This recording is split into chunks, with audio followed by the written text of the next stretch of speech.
Good morning. I hope everyone is well and thank you for joining us today.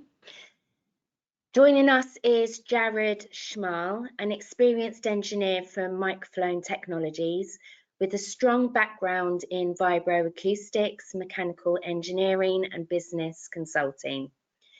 Jared will be sharing his expertise on how particle velocity measurements can significantly improve testing and analysis, offering better spatial resolution and superior performance in noisy environments, along with real case studies to show it in action.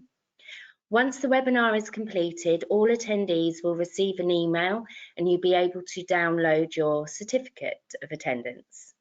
If you have any questions, we'll try and answer them at points throughout the seminar. But you can also email any questions when the webinar is completed to sales@acsoft.co.uk and we will answer these in a timely manner. There will also be an opportunity for a personal visit to your office or facility with some instrument solutions, and I'd be happy to arrange that if you wish to discover more. So I'd like to hand you over to Jared, everyone. Please enjoy. Thank you very much, Debbie, for the nice introduction, and welcome today to the webinar. I hope it's as nice of a day where you are as it is here in the Netherlands. Yes, so welcome. Let's set up here, just one second.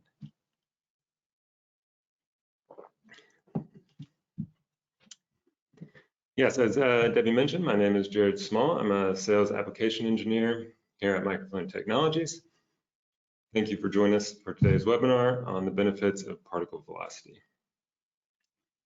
So today, I'm very excited to guide you through today's session, where we will explore the characteristics of particle velocity, share some case studies, and show how this knowledge is applied in real-world situations.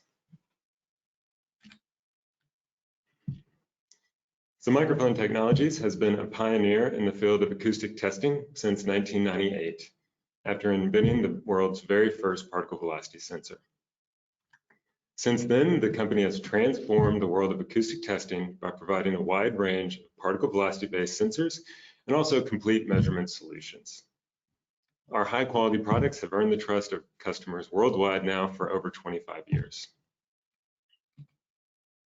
Our technology enables advanced analysis as well as sound visualization with high spatial resolution, which enables precise source localization, quantification, as well as sound ranking. Additionally, we have solutions for material testing, as well as end-of-line quality control. And this is all possible over a broadband frequency range, and even in the most challenging of acoustic environments. And this is thanks to the properties of particle velocity, which we'll be discussing today and learning about in today's webinar. So thank you for joining me. All right, so we'd like to start just by some motivation for this presentation. So sound pressure is how humans perceive sound, and it's very familiar to all of us as acousticians. So tools to locate sound pressure have now been in development for over 100 years. Here, for example, we can see two soldiers in World War I wearing very fashionable devices to localize sound back in the war in the early stages. So these types of tools have been continuing to grow in complexity since that time, and more advanced tools have been developed to address our modern day acoustic problems. But even the most advanced sound pressure-based technology still does struggle in certain conditions, such as environments with high background noise, or rooms with reflections or very long reverberation times. And these situations are commonly found in industrial environments. Additionally, sound pressure often does struggle in low frequency problems. As an alternative, microphone sensors measure particle velocity as well as sound pressure simultaneously and in a very small and compact form factor. And therefore, we capture key additional information for solving challenging acoustic problems without the traditional constraints of sound pressure-based solutions. So we will begin by exploring the concept of particle velocity and discussing the fundamental characteristics.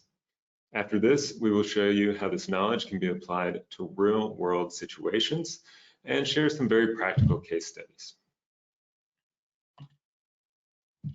We will begin with the fundamentals behind acoustic particle velocity sensing.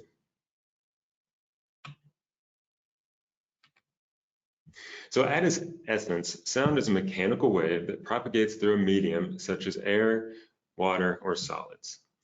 So this wave carries energy, which we do perceive as sound. There are two fundamental acoustic properties of a sound wave: sound pressure and particle velocity. With these two variables, we can fully describe the sound field. Sound pressure is the force of the sound wave on a surface area. It's a scalar quantity. And we experience this quantity as humans as volume or a loudness. It's measured in pascals and is the compression and refraction of molecules in the medium caused by the vibration of a sound source. So here we can see in the slide a piston on a sphere example. There's a force that's causing this piston on a sphere to move back and forth, to oscillate. And we can see all these little black dots in the medium here, which is air, representing air. And we can see the compression of those particles in red and the refraction of those in blue. And so this is what propagates that sound pressure wave across our medium. But there's a flip side of that, as we just discussed, particle velocity, which is the speed at which the particles in the medium move back and forth. So the speed they're oscillating. So this represents the directional movement of particles in the transmission of sound and is measured in meters per second. Unlike sound pressure, particle velocity is a vector quantity. So we not only have magnitude, we also have a direction. While sound pressure is typically measured to determine how loud a sound is, particle velocity can provide other important information about the source and behavior of sound waves. It is possible to determine the level and frequency content of sound, as well as its direction and spatial distribution of energy. So here we can see in that same piston on a sphere example that we have these particles. They're not moving in the medium, they're just oscillating back and forth between that pressure refraction wave. So the speed at which these particles are moving back and forth is what particle velocity sensors are capturing. But how do we do that? How is particle velocity measured? So the microphone sensor is a MEMS-based transducer that has the capability to measure acoustic particle velocity directly. It's crafted on silicone wafers using clean room technology, and these sensors are incredibly compact.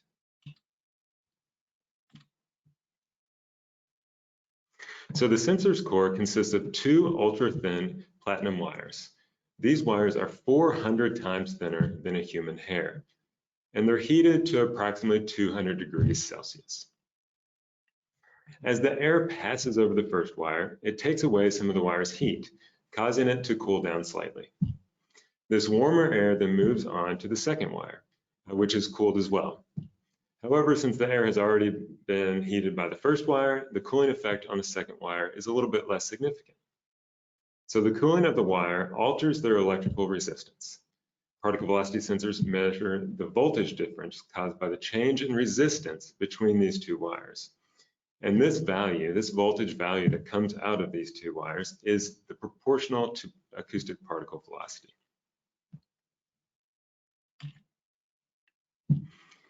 Now, to understand better how the output signal of our sensor compares to a regular pressure microphone, let's compare the fundamental difference between particle velocity and sound pressure. So, hence, why should we matter if we could measure acoustic particle velocity? Well, there are some key advantages. The first characteristic is the near field effect, and this phenomenon occurs near a vibrating surface. So here we can see a vibrating surface where we have plotted pressure as well as velocity. Pressure is in blue, particle velocity is in red.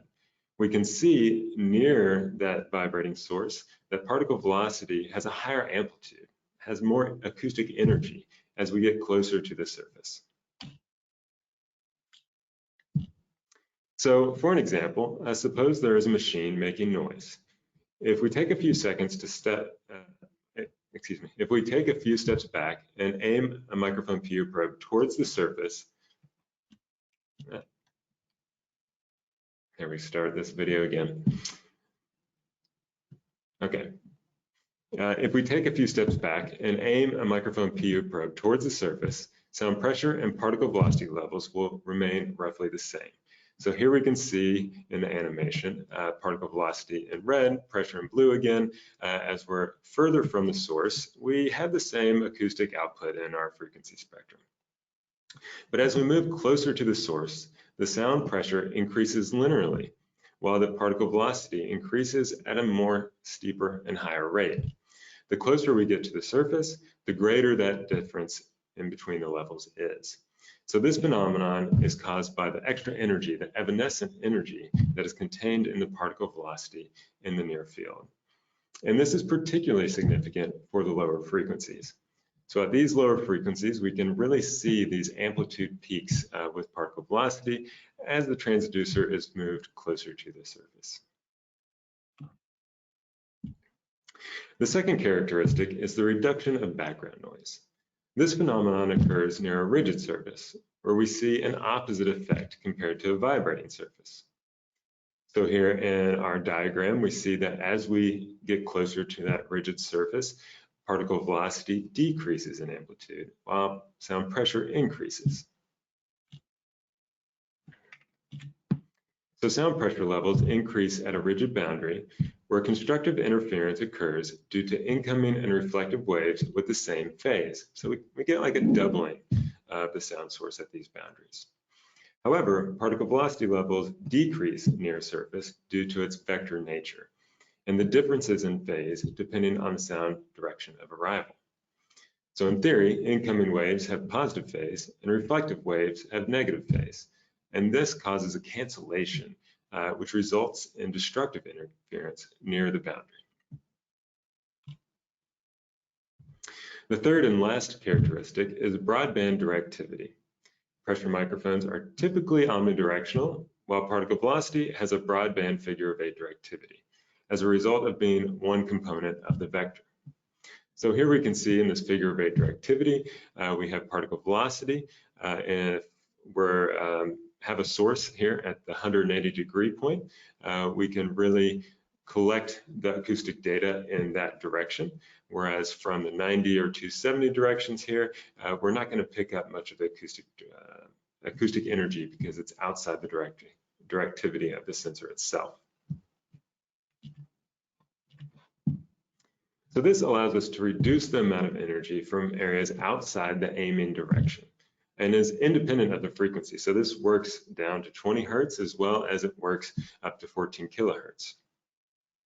So this characteristic allows the probe to act as a sort of spatial filter, which allows users, technicians, to reduce noise from unweighted sources and automatically decreases the acoustic energy received by a third.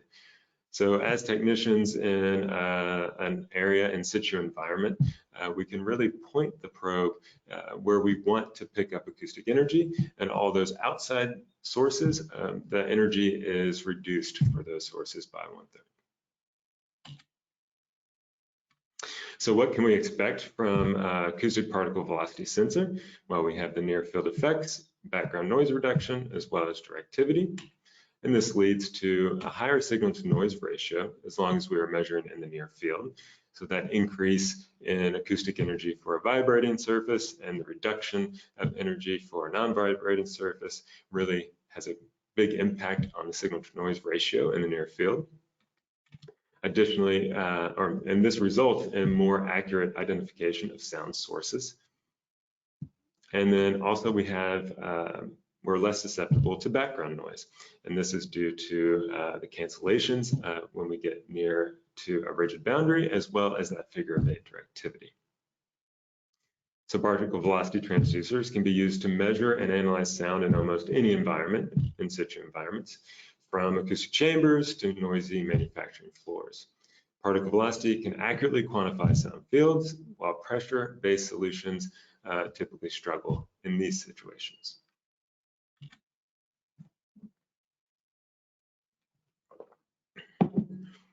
Additionally, the characteristics of particle velocity result in spatial resolution, which is about twice as high as that of sound pressure. So here on the left, we can see sound levels measured at a plane located approximately 5 centimeters from two uncorrelated harmonic sound sources that are excited at approximately 250 hertz. So these two sources are separated by 10 centimeters, 0.1 meters. Particle velocity results are shown in red, sound pressure again in blue. The particle velocity measurements clearly identifies the two peaks from the two harmonic uncorrelated sound sources, while the sound pressure is unable to distinguish between these two. Now we can see a color map on the right, which shows high spatial resolution that can be achieved with particle velocity. In this example, a miniature PU probe was used to investigate acoustic scenarios with very, very small dimensions. This detailed sound map can reveal small acoustic leakage points, distinguishing between 0.6 millimeter holes that are spaced just 4 millimeters apart. So we can really define very small acoustic sources with particle velocity. So we have a few examples where we can actively listen to this. So here, a microflown PU probe was used to measure the acoustic emission from a small motor in a manufacturing environment. So this is a two-channel transducer that measures sound pressure and particle velocity simultaneously at nearly the same point in space, so right there in the tip of the transducer of the probe.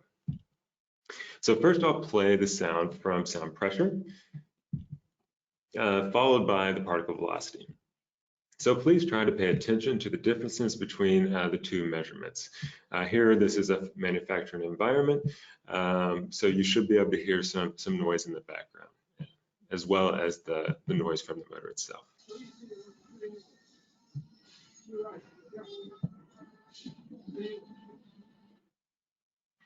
Now moving on to particle velocity.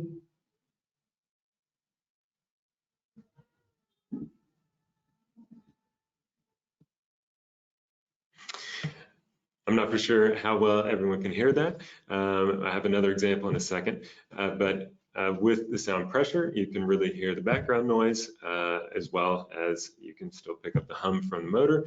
But with particle velocity in this noisy environment, you really pick up primarily that electric motor noise where we're aiming the probe at. All right. So I have one more example of this. So this is a short video.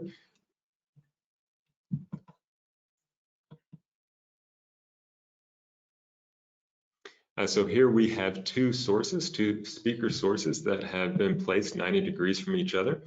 So one of these sources plays a tone, like a musical source, while the other one plays a white noise. So we'll first show the impact of particle velocity and compare that to sound pressure in the video.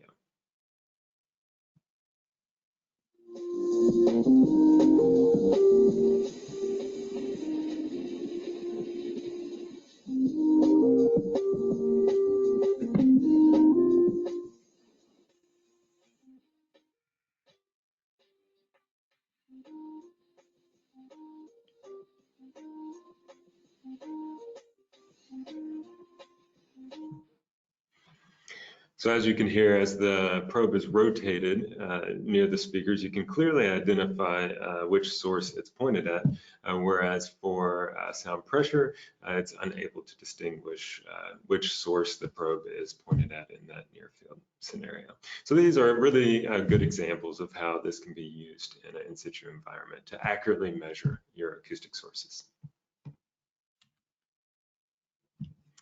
So now that we understand a little about how particle velocity works, let's look at situations where it can be very beneficial to use. We can utilize the benefits of particle velocity sensors for many practical applications. So here we'll provide an example of sound radiation and behavior, vibroacoustic quantity control, sound source localization, non-contact vibration, noise quantification, as well as material testing. So structural vibrations are typically measured using accelerometers or laser vibrometers. However, the weight of the accelerometers can influence vibration patterns, and laser scanners have problems with non-reflective or fibrous materials. Alternatively, the characterization of vibroacoustic behavior can also be measured accurately with acoustic particle velocity sensors positioned near the surface.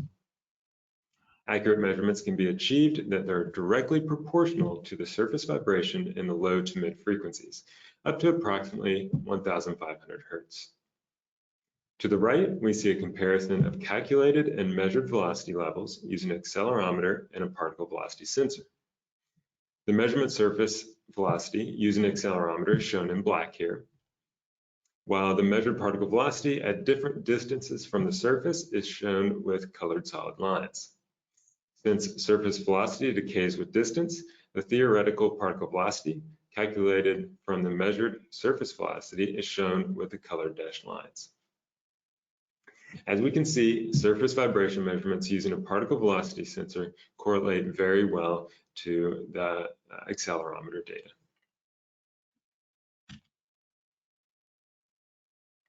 So the combination of particle velocity and sound pressure measurements in the presence of a controlled excitation source is a very useful method for measuring the absorption of materials in situ environments.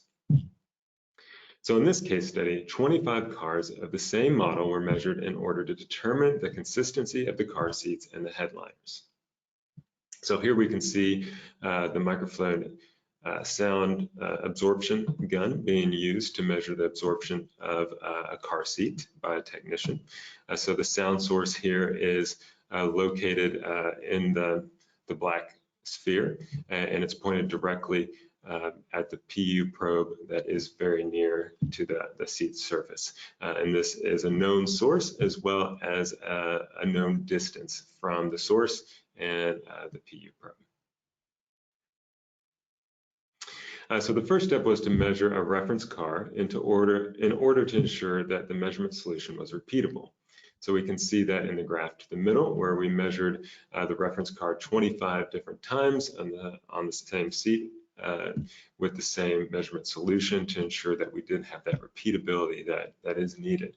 So you can see that the results are within a fairly tight tolerance on the reference car itself.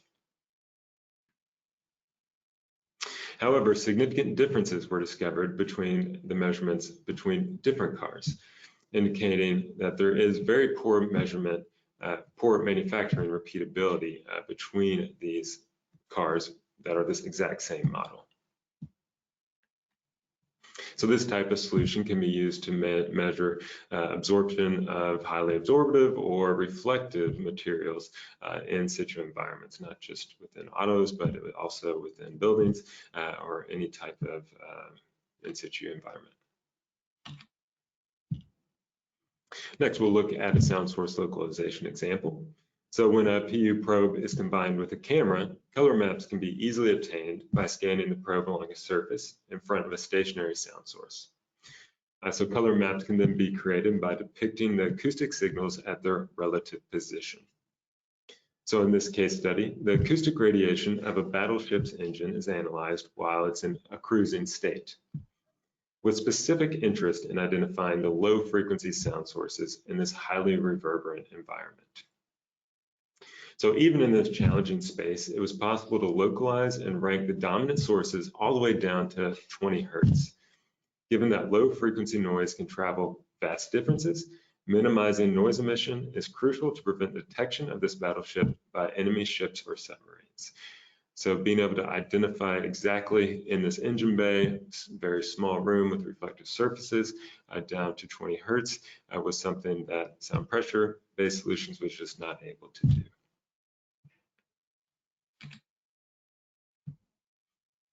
Next, we'll have a noise quantification example. So when multiple sources are present, it is important to quantify their individual contributions.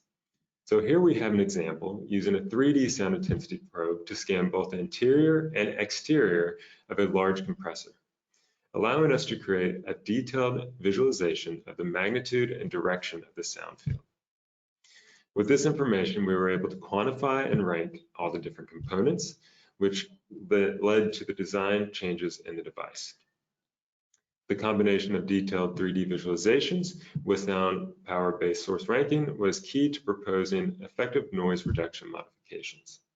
As a result, we were able to reduce the overall sound power of the compressor by more than 3 dB and more than 6 dB on the rear side specifically. So there in what we call color wraps is where we have scanned the exterior of the enclosure.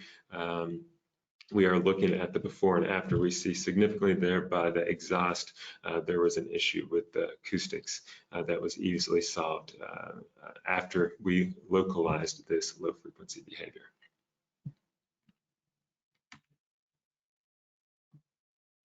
So in the following example, a 3D sound intensity probe was used to scan a horizontal plane at approximately 1 meter off the floor of a small room.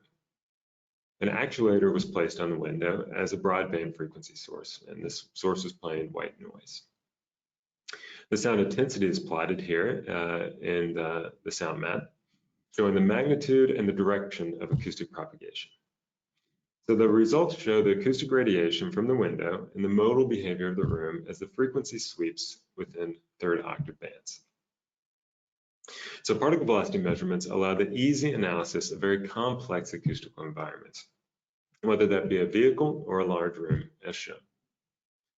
It's very interesting to see the nodes here from the window that occur in the higher frequencies, as well as all the room modes and vortexes that can be seen in the lower frequencies. And this is done with our Scan and Paint 3D solution, which measures particle velocity in the X, Y, and Z direction, as well as sound pressure simultaneously.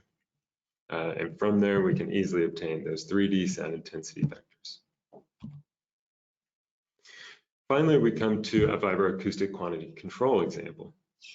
So particle velocity sensors have a particular advantage on a noisy factory floor. In this case study, the quality of a manufactured device needs to be assessed to ensure products leaving the assembly line are not defective. This is often quite a complex task, as each device could exhibit multiple types of defects, and it's tested in the presence of very high levels of background noise. Particle velocity can not only achieve a sufficient signal-to-noise ratio, but can also capture the vibroacoustic signature of the device. This combination provides higher sound separation compared to sound pressure, which results in greater differentiation between the good as well as the defective devices we're measuring. So the machine learning algorithms are trained to recognize defects with high accuracy, which enables the installation of vibroacoustic end-of-line quality control stations directly on the manufacturing floor. So there's no need for extremely expensive isolation rooms to accurately and effectively test the quality of your products on the end of line. So we have developed acoustic measurement solutions using particle velocity sensors for both airborne and structure-borne noise, material testing, as well as end-of-line quality control. So please contact us directly. I'd love to talk to you, or Axoft as well, if you would like more information regarding these topics or are interested in specific application cases. We also have a variety of case studies and news articles available on our website, microflown.com. So today we have learned about the key features of particle velocity and how particle velocity sensors are ideal for various practical applications. Microflown sensors are used for acoustic testing in challenging environments where high spatial resolution and low frequency problems are critical. The near field effect, background noise reduction, and broadband directivity are the fundamental characteristics that make these sensors perfect for such applications. So I'd like to thank you very much for joining me today. I hope you did enjoy this presentation and found it beneficial. Please follow us on LinkedIn to stay updated with the latest Microflown news, as well as insights into acoustics and vibrations. If anyone has any questions, please feel free to put them in the chat, and I think we will respond via email. Now I'll turn the presentation back over to Debbie.